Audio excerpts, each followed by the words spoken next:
नमस्कार दोस्तों, आपका स्वागत है। आज जो हम कहानी देखेंगे दोस्तों, बहुत ही ज़्यादा हैरान कर देने वाली ये मुझे लगी। मैट फ्रेशर नाम के एक बहुत बड़े साइकिक मीडियम है, उन्होंने ये कहानी कही है। हम बहुत बार आत्मलोक को बहुत ही अलग नज़र से देखने की कोशिश करते हैं।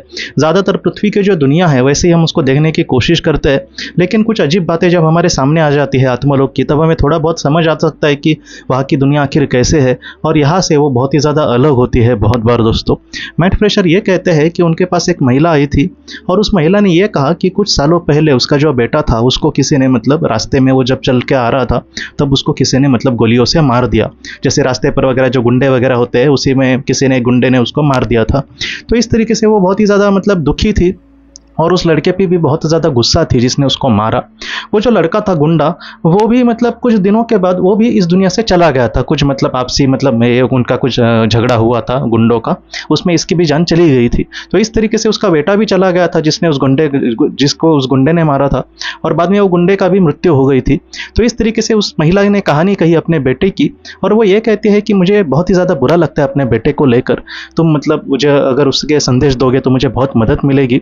मैट फ्रेशर ये कहते हैं कि उसका जो बेटा था वो उसके यहाँ पर आ गया और उसके बेटे ने अपने माँ को कुछ इस तरीके से संदेश कहे। उसने ये कहा कि तुम मेरे लिए दुखी मत होना, और सारी जो जिम्मेदारी है वो जो बुरा ही लड़का था उसका बुरा ही होना चाहिए। इस तरीके से बार बार उसको बद्दुआ मत देते रहना, और मैं जहाँ पर भी अभी हूँ वहाँ पे मैं बहुत ही शांति से बहुत ही समाधान से हूँ। और उसने बाद में ये कहा कि मैंने इतना ही पृथ्वी पर जीवन चयन किया था, इसलिए तुम मत समझना कि अगर ऐसे होता तो शायद मैं बच जाता। ऐसे नहीं है, इंसान जब जाने का चयन करता है तो कुछ ना कुछ होकर वो इस दुनिया से चला ही जाएगा, इसलिए तुम किसी को भी दोष मत देना। और उसके बाद दोस्तों एक अजीब बात हो गई। उस लड़के ने, इसके बेटे ने, उसके आत्मा ने उस इंसान के, उस गुंडे की भी आत्मा को वहाँ पे बुलाया कि ये जो आत्मा है वो तुमसे कुछ बात करना चाहती है। उसका नाम सुनकर एकदम आग बुगला हो गई कि मुझे उससे बात नहीं करनी। लेकिन फिर भी दोस्तों वो जो गुंडा था उसके आत्मा ने कुछ इस तरीके से कही बातें कि जब मैं पृथ्वी पर था तब मैं एकदम राह भटका हुआ इंसान था, मुझे सच में अच्छा और बुरा इसके बारे में कुछ भी नहीं पता था। मुझे आज बहुत ही ज़्यादा बुरा लग रहा है कि मैंने बुरे कर्म किए हैं।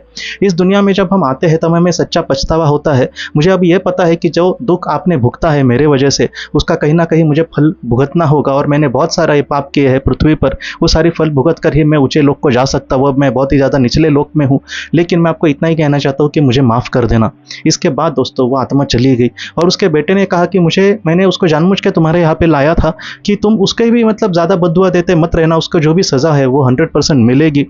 आज वो बहुत ही ज़्यादा पछतावा कर रहे हैं अपने एक एक कर्म की वजह से, इसलिए तुम अभी उसको भी ज़्यादा मत कहना। और मेरे लिए अगर तुमको दिल से कुछ अच्छा करना है तो तुम अच्छे से अपना ख्याल रखना, अच्छे से अपना खान पान करना और अपने जीवन में अच्छे से आगे बढ़ना। हमारा जो साथ है वो इसी जन्म का नहीं था माँ, हम आगे भी ज़रूर एक दूसरे से मिलेंगे। तो इस तरीके से उस बेटे ने अपने माँ को संदेश कहे। उसकी माँ एकदम ये सारी चीज़ें देख कर रोने लगी दोस्तों, और जो मैट फ्रेशर था वो भी बहुत भावुक हो गए। वो ये कहते हैं कि ऐसी केस मैंने ज़िंदगी में कभी नहीं देखी कि जहाँ पर उस कातिल की आत्मा को भी उसने बुलाया। तो इस तरीके से आत्मलोक की दुनिया चलती है दोस्तों। कुछ लोग ये भी कह सकते हैं कि अगर ऐसा है, अगर उनका जाना तय, तो जो लोग बुरे कर्म करते हैं उनको हमें दोष भी नहीं देना चाहिए। ऐसे भी कुछ लोगों ने मुझे सवाल पूछा था। मैं इतना कहना चाहता हूँ कि जो अपने स्वार्थ के लिए वगैरह ऐसे दूसरे का कुछ बुरा करेंगे, बाद में ये कहेंगे कि उनके साथ होना ही था, उनके साथ होना हो हमारे हाथ में नहीं है। अगर हम जानबूझ के कुछ कर्म कर रहे हैं अपने स्वार्थ के लिए, या फिर उसके पीछे और भी कारण हो सकते हैं, तो उसकी सजा उस इंसान को 100% मिलेगी, वो चाहे दिल से चाहे या फिर ना चाहे। तो इस तरीके से चीज़ें हैं दोस्तों। नहीं तो क्या करेंगे कि कुछ लोग बुरा कर्म करके ये तो उसके जीवन में वही होना ही था।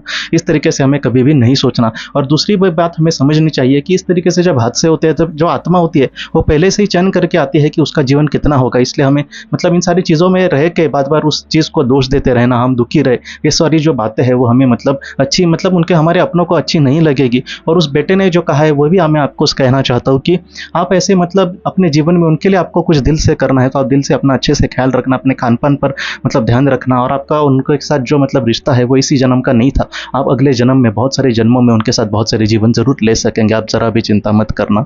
तो दोस्तों हम अपने अगले वीडियो में मिलते हैं। आप अपने परिवार का ख्याल रखना। आपका बहुत बहुत धन्यवाद। अगर आपको पास्ट लाइफ रिग्रेशन या फिर हमारे अपनों के लिए ऑटोमेटिक राइटिंग करनी है तो आप इस व्हाट्सएप नंबर पर मैसेज कर सकते हैं। हम आपको किसी अच्छे थेरेपिस्ट के बारे में ज़रूर बताएंगे। आपका बहुत बहुत धन्यवाद।